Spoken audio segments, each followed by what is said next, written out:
আসলে এবারে একটা চাঞ্চল্যকর খবরে আমরা নজর রাখবো। কলকাতাতে আরো একবার ভেঙে পড়লো পুরনো বাড়ির একটা অংশ। এন্টালির খবরে আমরা নজর রেখেছি এই মুহূর্তে, কারণ এন্টালিতে ভেঙে পড়েছে পুরনো বাড়ির একাংশ।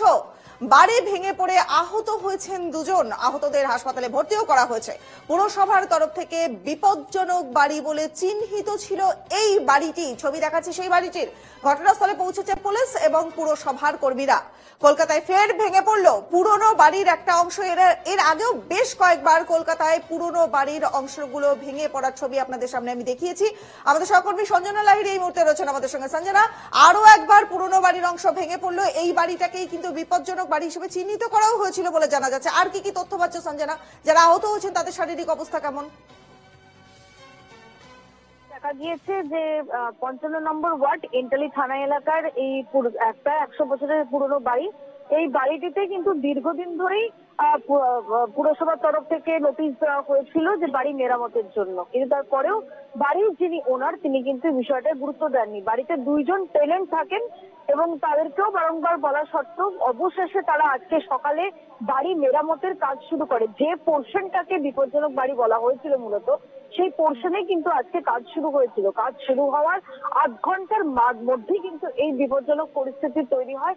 একদম বারান্দা শুদ্ধ ভেঙে পড়ে যান এই বাড়ির যিনি ভাড়াটিয়া ছিলেন মঞ্জু লাহিড়ী, ৬০ বছরের বৃদ্ধা। তিনি পড়ে যান এবং তিনি কিন্তু তার গুরুতর চোট আঘাত লাগে, তার পায়ের চোট লাগে, তার মাথায় চোট লাগে এবং তার পাশাপাশি যে এলাকাতে বাড়িটি ভেঙে পড়ে যায় সেই প্রাচীর সংলগ্ন যে রাস্তা সেদিক দিয়ে কিন্তু এক পেডেস্ট্রিয়ান যাচ্ছিল, তিনিও কিন্তু সমানভাবে আহত হন এবং তিনি কিন্তু ওই এলাকারই বাসিন্দা। বাড়ি ফিরছিলেন সাইকেলে করে, এমনটা কিন্তু জানা যাচ্ছে। সাইকেল হাঁটিয়ে তিনি নিয়ে যাচ্ছিলেন, সেই মুহূর্তে কিন্তু ঘটনা ঘটে এবং দুজনকে উদ্ধার করে স্থানীয় শিয়ালদার যে বেসরকারি একটি হাসপাতাল রয়েছে জিবি হাসপাতাল, সেখানেই মূলত নিয়ে যাওয়া হয়। বর্তমানে তাদের অবস্থা স্থিতিশীল, চিকিৎসা চলছে।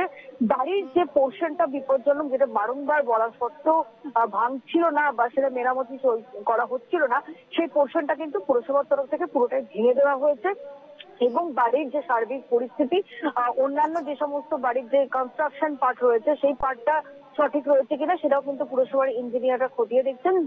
পাশাপাশি এন্টালি থানা পুলিশও কিন্তু এলাকাকে কর্ডন করে দিয়েছে যাতে সাধারণ মানুষের কোনো রকম চোট আঘাত না লাগে বাড়ি ভাঙার কারণে, এবং পুরো বিষয়টা তাও কিন্তু সমানভাবে খতিয়ে দেখছে। অনেক অনেক ধন্যবাদ সঞ্জনা। আমাদের সহকর্মী সঞ্জনা লাহিড়ী এতক্ষণ ছিলেন আমাদের সঙ্গে। ছবিগুলো দেখছেন আপনারা। বাড়ি ভেঙে পড়েছে এন্টালিতে, বাড়ির একটা অংশ ভেঙে পড়েছে, দুজন আহত হয়েছে বলে খবর পাওয়া যাচ্ছে।